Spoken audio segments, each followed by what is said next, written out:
I survived a plane crash, but something else did too. The descent into terror. The sky was clear when Flight 819 took off from Miami, bound for Bogota. There was nothing unusual. No storm warnings, no mechanical issues, nothing to suggest that, in a few hours, my life would be changed forever. I was seated in 23A, near the wing, listening to the gentle hum of the engines while mindlessly flipping through an in-flight magazine. Around me, passengers dozed, murmured in hushed conversations, or stared blankly at their seatback screens. The scent of stale coffee and reheated meals lingered in the recycled air.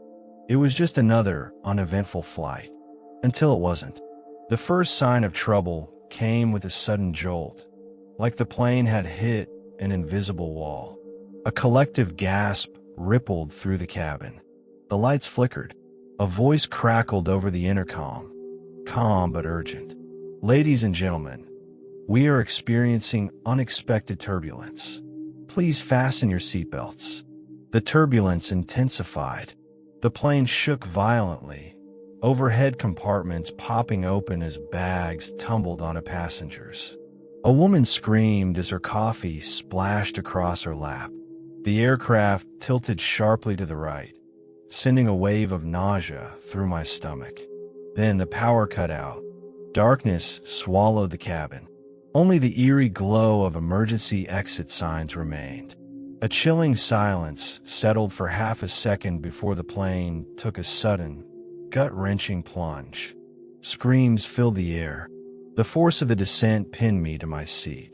Oxygen masks dropped from above, swinging like pendulums. I clawed at mine, shoving it over my nose and mouth as my pulse thundered in my ears. Out the window, the world blurred into a mix of darkness and lightning flashes. The last thing I remember before we hit the ground was the deafening roar of the engines, then nothing but black. I woke up to a whisper. At first, I thought it was the wind rustling through the trees, but as my senses adjusted, I realized it was something else, something too deliberate, too human. Then came the pain, a sharp, searing agony in my ribs and leg. My head throbbed as I forced my eyes open. The world around me was a mess of broken metal, torn seats, and mangled bodies. The plane had split apart, jagged metal jutting from the earth like the bones of some great beast. Fires flickered in the wreckage, casting eerie shadows across the forest. I was alive. I didn't know how, but I was breathing. I forced myself upright, gritting my teeth against the pain. Around me, there were moans and whimpers, other survivors. I spotted a man near the shattered fuselage, clutching his bleeding arm. A flight attendant sobbed as she crawled from the wreckage. But the whispering continued. It wasn't in my head. It was coming from the trees. I turned toward the dense forest, my pulse quickening. The whispering grew louder, more insistent. It sounded like a dozen voices speaking at once, their words indistinct, overlapping, a chorus of something inhuman. Then, the trees moved. No, not the trees, the darkness between them. It shifted, pulsed like something was watching, something waiting. I wasn't alone. In the chaos of the crash, instincts took over. I had to find other survivors. I stumbled forward, ignoring the pain in my leg, and reached the flight attendant, a young woman with dark hair and wide, terrified eyes. "Are you okay?" My voice was hoarse, barely above a whisper. She nodded shakily. "I think so. My name's Maria. Where are we?" I glanced around. The jungle loomed in all directions, vast and impenetrable. The sky was a bruised shade of twilight, somewhere deep in the rainforest. I don't know exactly where. A rustling sound made us both freeze. Something was moving just beyond the tree line. Another survivor, a man in his 40s, staggered toward us. His face was bloodied, his expression dazed. "We need to," he started, but his words died in his throat. His gaze was fixed beyond us, into the trees. I followed his stare, and my blood ran cold. Two glowing eyes peered from the darkness. They were too high off the ground to belong to any animal I knew. They blinked once, slow and deliberate, as if savoring the moment. Then came the whisper again, clearer this time. "Not alone, never alone." Maria whimpered. The man took a step back. The eyes vanished. But I knew, whatever it was still there, watching, waiting, and it wasn't the only one. As night fell, we did what we could to gather survivors. There were 13 of us in total, some with broken bones, others barely able to move. We salvaged what supplies we could: flashlights, torn blankets, half-burned food from the wreckage. Someone found a flare gun, but we decided to save it. We needed to stay together. But the jungle had other plans. The whispers never stopped. They weaved through the trees, always just beyond reach, taunting us. The air was thick with an unnatural silence.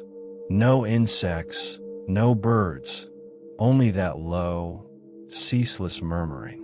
Then, around midnight, one of the survivors vanished. His name was Luis.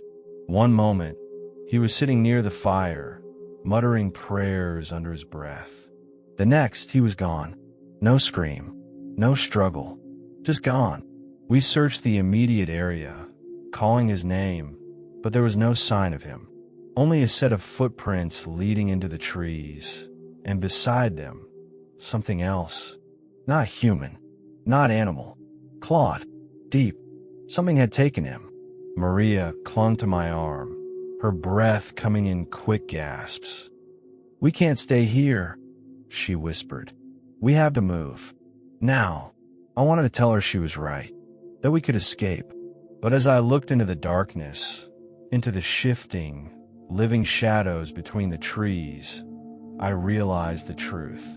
We hadn't survived alone. Something had crashed with us, and it was still hungry. The forest of whispers.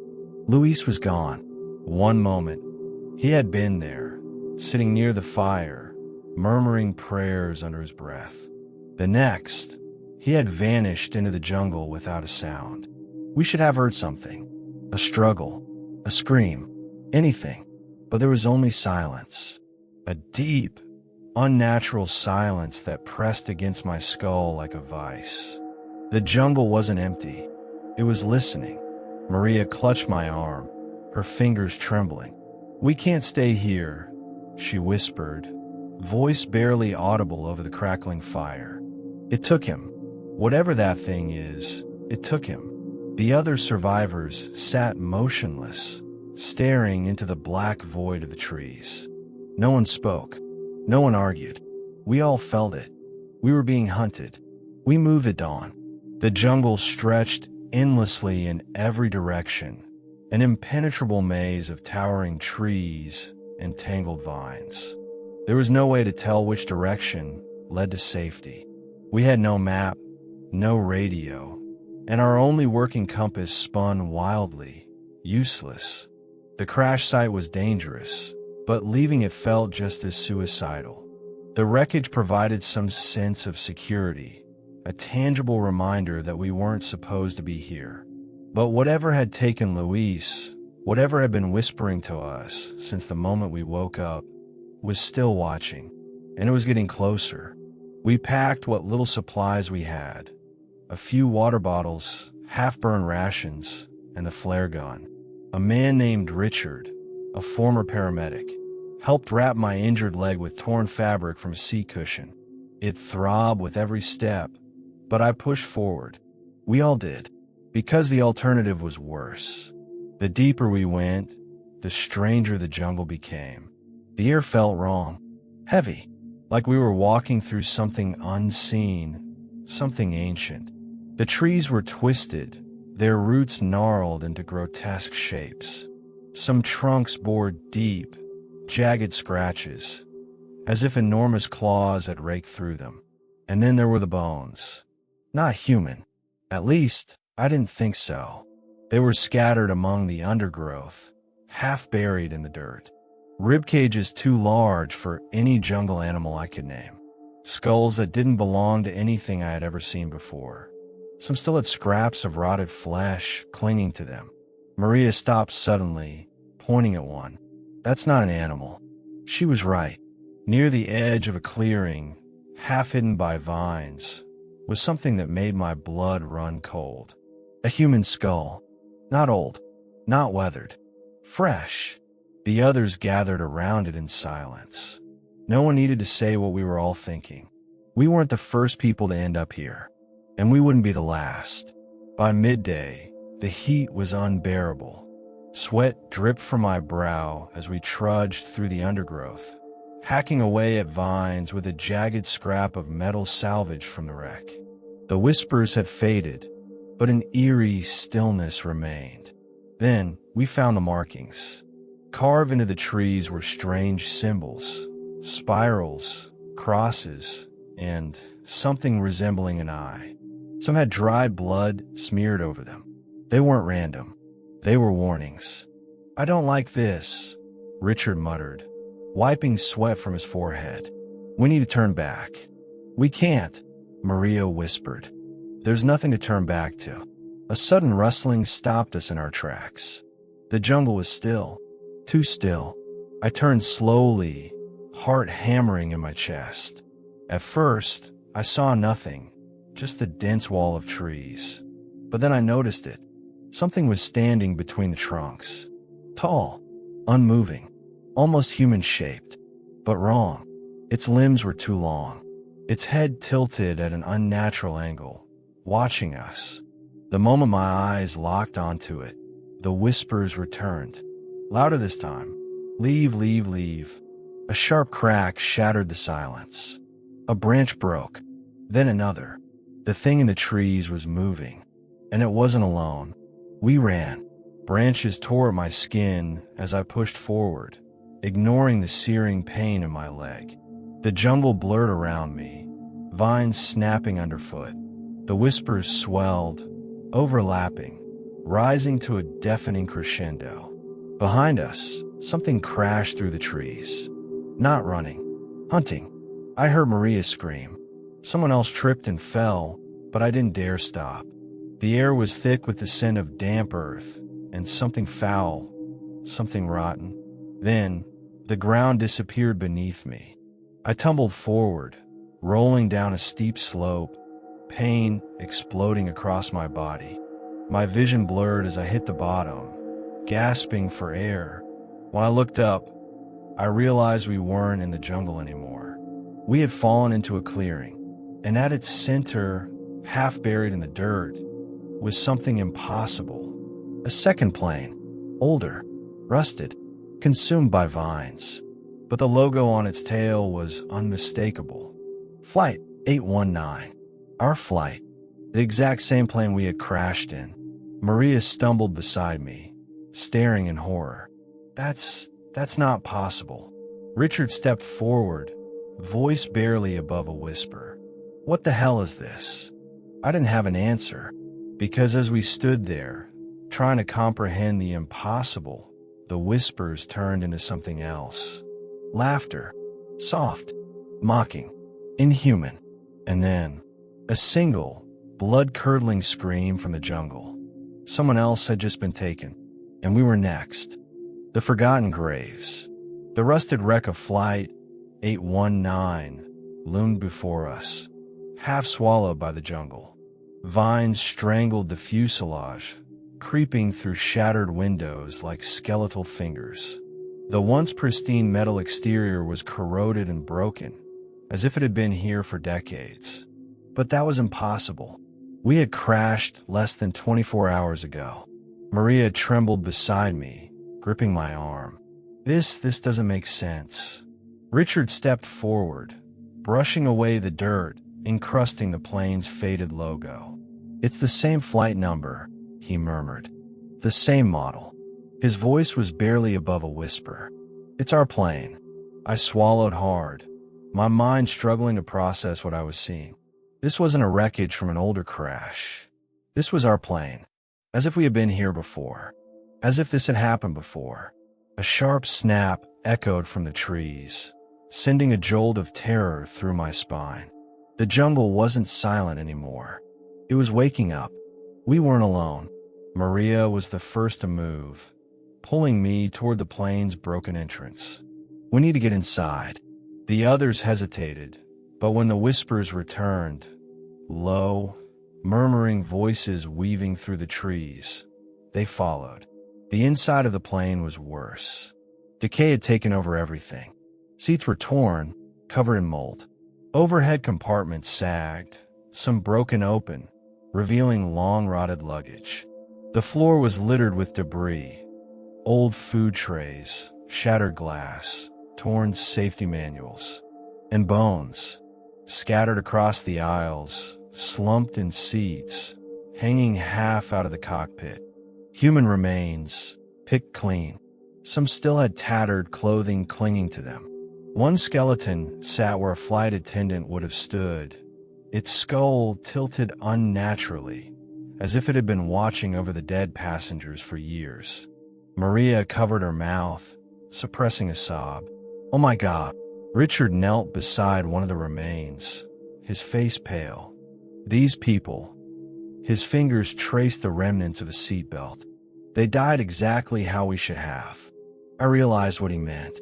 There were no injuries, no broken bones, no torn clothing from an impact, no signs of suffering. It was as if they had sat here and waited to die.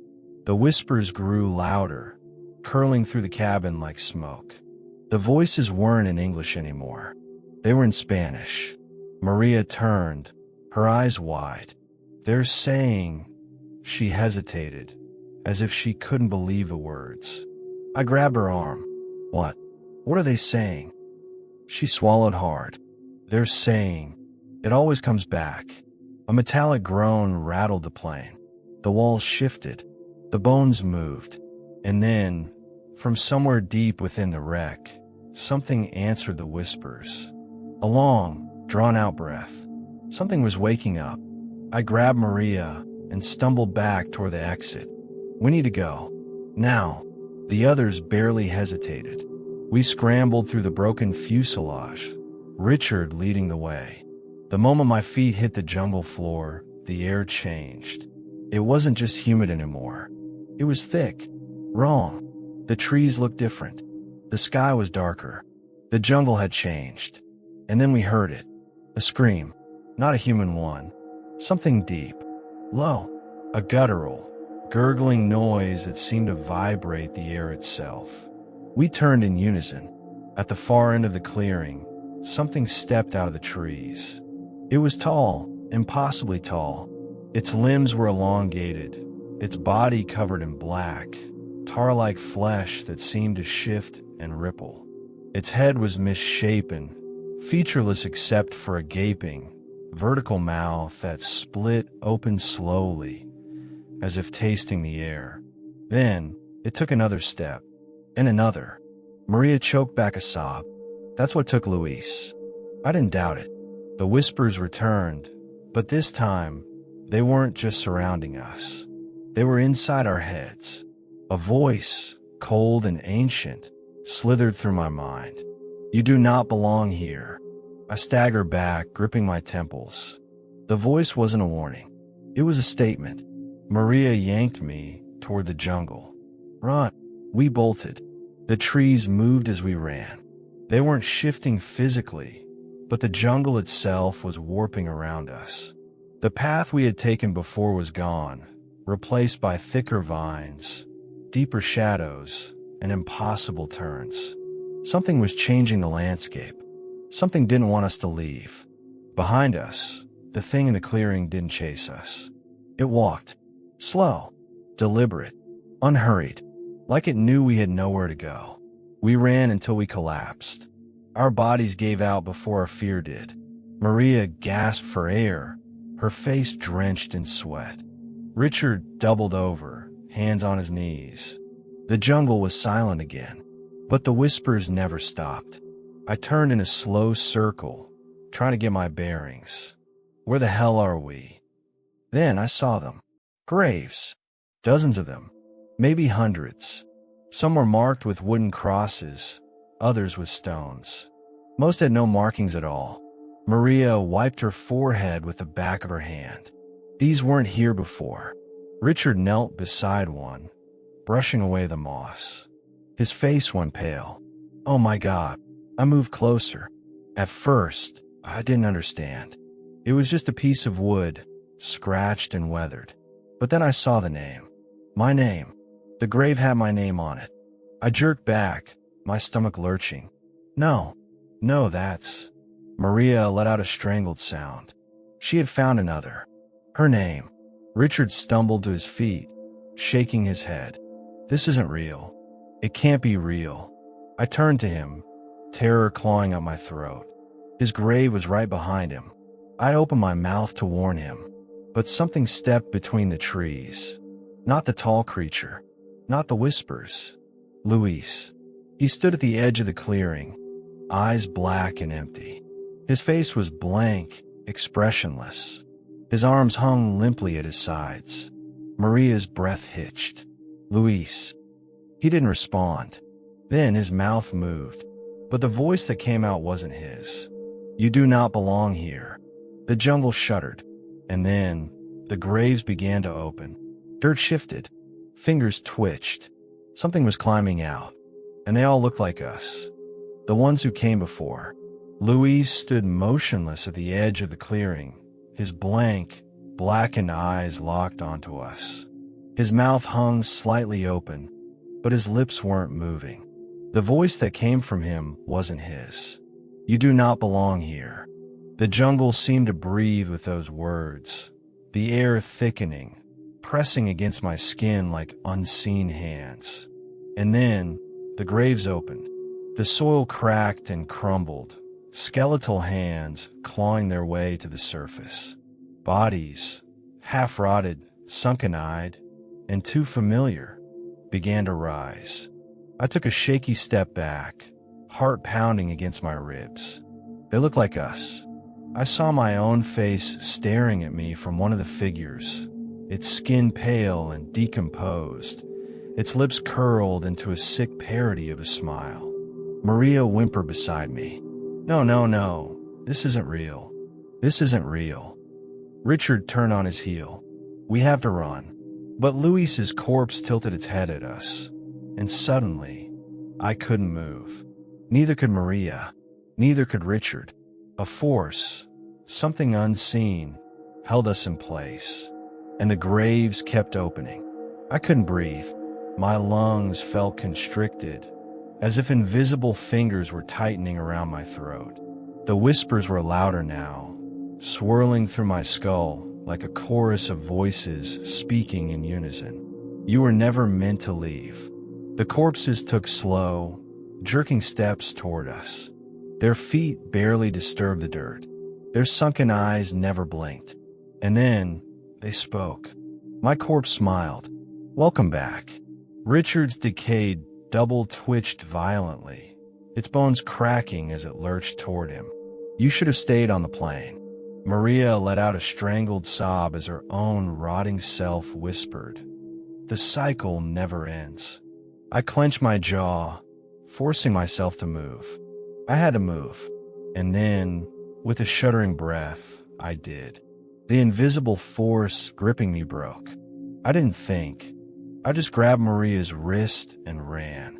Richard was a step behind us, but the moment we crossed the tree line, I heard him stumble. Richard! Maria screamed. I turned, just in time to see his double grab him by the ankle. It wasn't a corpse anymore. It was something else. Its features shifted, warping like melting wax. Its mouth stretched open, wider than any human mouth should. And then it spoke, in Richard's own voice. You can't escape yourself. Richard thrashed, kicking wildly. His fingers clawed at the dirt, panic contorting his face. Maria lunged forward, trying to grab him, but the thing that wore his face pulled him down. I saw his eyes widen, his mouth open to scream, and then he was gone.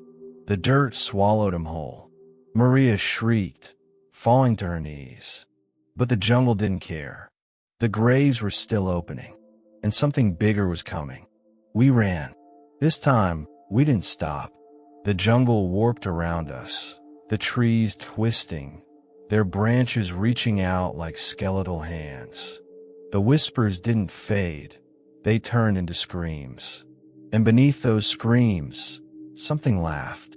The terrain shifted, rising and falling unnaturally beneath our feet. The air turned frigid, our breaths visible in the dimming light. Then we saw it, ahead of us, through the trees. Another plane, but this one was burning. Flames licked at the shattered fuselage, thick black smoke curling into the sky. It was fresh. The wreckage still smoldered, metal screeching as it twisted in the heat. Maria gasped. "That's not possible." I grabbed her arm and pulled her forward. It didn't matter. We had to keep moving. We burst into the clearing, stumbling toward the wreck. The flames burned without heat, casting flickering shadows that didn't match our movements. I skidded to a stop as my eyes locked onto something near the nose of the plane. Bodies, scattered across the jungle floor. Some burned, some intact, some moving. Maria let out a strangled cry. "Oh my God." I followed her gaze, and my stomach dropped, because we weren't just looking at any bodies. We were looking at ourselves. Burned, broken, bleeding out on the jungle floor. I saw myself, my real self, lying among the wreckage. My clothes torn, my chest rising and falling in shallow, labored breaths. Maria was beside me, her face streaked with blood. Richard was there too, alive. Barely. His fingers twitched, his lips parted, and then his eyes opened. The real Richard gasped, sucking in a desperate breath. And then, from behind me, a voice. Cold. Hollow. "You need to wake up." I turned slowly, and saw Luis. Not the thing that had worn his body. The real Luis. His face was pale, his clothes torn and bloodied, but his eyes were clear. Alive. Maria's hands flew to her mouth. "Luis." He gave her a small, sad smile. "You have to wake up." I shook my head. "What is this? What's happening?" His expression darkened. The crash we were never supposed to survive. A wave of nausea rolled through me. I turned back to the wreckage, to the broken bodies that should have been dead. And then, like a curtain being pulled back, I understood. We were never meant to leave because we had already died. The jungle wasn't trapping us. It was holding on to something that should have never existed. Maria's voice trembled. "How do we get out?" Luis hesitated, then took a deep breath. "You have to let go." The whispers swelled. The shadows twisted. The jungle raged around us. The thing that had been hunting us. The thing that had been playing with us. It wasn't going to let us go. Not without a fight. The final descent. The jungle was unraveling. The trees warped in and out of focus, flickering between impossible shapes. The ground shuddered beneath us like something massive was stirring just beneath the surface. The air vibrated with whispers. Not words anymore, but something older, something primal. And standing in front of us, illuminated by the burning wreckage, Luis stared at me. "You have to let go," he repeated, his voice steady. Maria clutched my arm. I don't understand." Her breath hitched. "We're alive. We survived the crash." Luis shook his head. "No, we didn't." I opened my mouth to argue, to deny it. But deep down, I already knew the truth. The bodies in the wreckage, our bodies, weren't a warning. They weren't ghosts. They were us. The real us. And this jungle, this impossible, shifting nightmare, it wasn't the afterlife. It was something else. A place between. A place where the dead forgot they had died. Maria's grip on my arm tightened. No, that's not true. We ate. We felt pain. We bled. Luis's expression darkened. Because it wants you to think you're still alive. The whispers swelled, overlapping, merging into something louder. Something angry. Luis looked at the trees. It's waking up. And then, the ground split open. A massive, yawning chasm tore through the jungle floor. And from its depths, something began to rise. A black mass, shifting and writhing like liquid shadow, towering over the trees. Faces rippled across its surface. Our faces. Richard's. Maria's. Mine. Each one was frozen in a silent scream. Maria let out a choked sob. What is that? Luis exhaled. The thing that keeps us here. And then it spoke. Not in words. Not in whispers.